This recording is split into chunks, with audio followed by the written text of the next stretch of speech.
Ladies and gentlemen, what is up? It is your guy David from Top Bunk Sports, and I'm here with another video for you guys. And it is a special one because the Mets have made a trade before the deadline. The Mets have traded for left-handed reliever Gregory Soto, for Wellington, Aracena, and Cameron Foster. I can't even, excuse me if I said the names wrong. That was a weird last name to say, but yeah, the Mets have officially made a trade right before the trade deadline, and they get their bullpen. They get their bullpen arm. If you guys remember when David Stearns did his press conference last week or the week before that, he basically said what they're looking to trade for. So it was already announced that they were going to go ahead and make a trade or whatever. And he was basically blunt and said, "Listen, we're looking to trade for bullpen arm and a center fielder." And obviously, the speculation with center field, with everything coming out today, is that the Mets are looking into Luis Roberts Jr. I personally believe that they will get him. His name has been involved with the Mets for quite some time now within trade discussions this year and all that. So I think they'll get him. But it's funny that they get Gregory Soto because he's been a guy that they've wanted since 2022. Now, obviously, he was with the Detroit Tigers. And then obviously, he went to the Phillies. Now, it was funny because it was the Phillies and the Mets were like the only two teams that were basically gunning in for him. And we didn't know what was, we all said, and when I say all, I say, the conversations that I have with Met content creators and Met fans that I'm close to in a group chat, we were all expecting, the Mets to get him. We knew what Steve Cohen, and this was right before David Stearns came in. We all knew what Steve Cohen brought to the table. We all knew what he was about, and we knew he was going to be aggressive. So this was a guy that they probably wanted to get in the beginning, and they didn't. He obviously led into the Phillies, and then obviously went to the Orioles right after that. So getting a guy that they were always interested in is pretty interesting. It's good because they got what they wanted, and they got a guy who has really good stuff and high velocity stuff as well. Let's look into his the numbers on the year so far. I have the numbers that they put up on the SNY Mets X account, and then I have his Baseball Savant page where I think Baseball Savant really breaks down a lot within players. So I like to go to that page. I know other people prefer other pages, but I think Baseball Savant does a really good job of really breaking players apart and really going into deep on what they got, what they bring to the table and what they struggle in. But let's look into his numbers this year first. I'm gonna go here. Obviously, before I go into that, it was Will Salmon posted it, but it was Andy Martino who was first on the move. The Mets, like I said, are requiring left-handed Gregory reliever from the Baltimore Orioles for Wellington, Aracena, and Cameron Foster.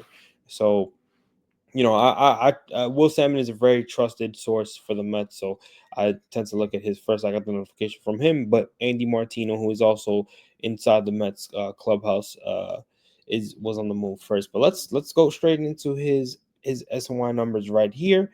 As you see, he pitched 45 games this year. He's already pitched in 36 innings. He has an ERA of 3.96, 44 Ks, and a WHIP of 1.29. So a pretty good season for him so far with the Orioles. And like I said, he has a lot of quality stuff. He's a very consistent reliever, and again, a guy that they have been interested in since 2022, and I think that's a big factor.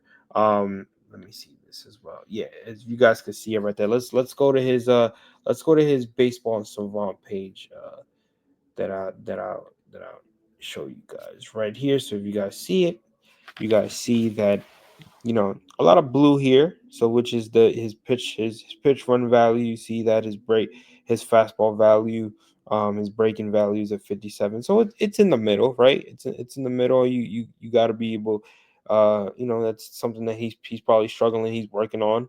But then you go down to his fastball velo. He throws 86. His exit velo is low. His chase percentage is in the middle, so he won't get a lot of swing and miss stuff in terms of chasing. But his whiff is at 87. He has a high strikeout percentage right here, which is 82. He gives, the percentage for walks is low, so that's pretty good. Barrel percentage, they do get to him a little bit, which is 94. But everything else looks pretty good. You see the percentages of the pitches that he throws right here at the bottom. He uses his sinker a lot, his sliders next, and he doesn't use his fastball that much. And this is all going based off this year. His sweeper he barely uses, split he barely uses, and again you see the strike zone right here. A lot of it is up high and in our way, depending on the batter that he's facing. But like I said, really good stuff. I can't really complain. I mean, this is possibly the best season that he's had. So far in terms of the last two seasons he's thrown. But again, you're getting a lot of good stuff from this guy, especially with a really, really good sinker. He throws hard. He throws a really hard sinker. So he's adding a lot of depth. He covers a lot for what this bullpen is needed. And again, it's not only a bullpen arm, it's also a lefty bullpen arm, something that they haven't had success with this year. And speaking of a lefty, they just called up Luis Castillo, Jose Castillo, excuse me, and they're bringing down Alex Carrero. So they called up another lefty today. Gregory Soto probably won't pitch today, but will be in tomorrow. Should be making the flight as we speak from where he was at. So and heading to San Francisco. But yes, the New York Mets have made a trade for Gregory Soto. So Gregory Soto is the first move that they made as we get close to the trade deadline. But again, I just wanted to fill you guys in and give my opinion and show a little bit of the stats of the newcomer that is coming in. There should be more coming in with the Mets as we wrap up closer to the trade deadline. Obviously, the big, this is a really good piece to start off with, but everybody's trying to wonder, is Luis Roberts going to be that guy that they trade for to cover that center field position that they desperately need help in? Because obviously, we have Jeff McNeil playing center field, but this is a team that needs to win a championship. You're not going to be able to win a championship with Jeff McNeil playing center field every day. Tyrone Taylor, really good defender at center field, but he doesn't provide anything on offensively. Luis Robert provides both, and then on top of that, he provides a power bat where you can put him behind Pete Alonso, and it brings more depth into the lineup. So there's a lot of factors that Luis Robert Jr. could provide for the Mets if the Mets do get him. But with that being said, that is another video for you from your guy David at Top Bunk Sports.